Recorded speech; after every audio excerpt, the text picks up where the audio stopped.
কেমন আছেন বন্ধুরা? বংরাধুনি রান্নাঘরে ফিরে এলাম আরও একটি নতুন পর্বে। আশা রাখবো প্রত্যেকে ভালো আছেন এবং সুস্থ আছেন। আজ বাড়ির পেছন দিকটায় চলে এসেছি। লাগবে কচু পাতা, দুধ মান কচুর পাতা নেব।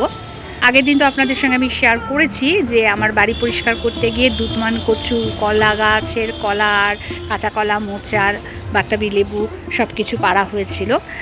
তো দুধমান কচু তো পরিষ্কার করা হয়ে গেছে, কিন্তু কিছুটা কচু পাতা রয়েছে এখনও, যেখান থেকে নাকি সেই দুধমান পাতা নিয়ে নেব। চলুন দেখে নিই।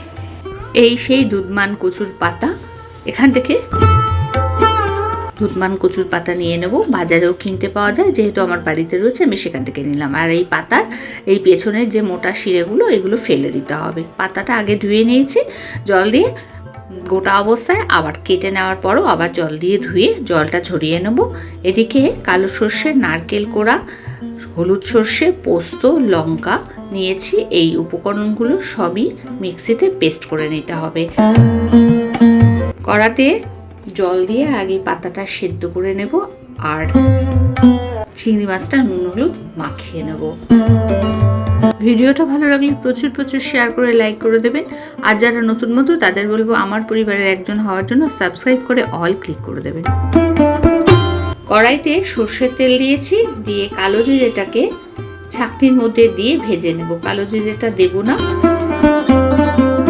চিংড়ি মাছটা ভেজে নিচ্ছি। ওই তেলের মধ্যেই শাকটা দিয়ে দিলাম।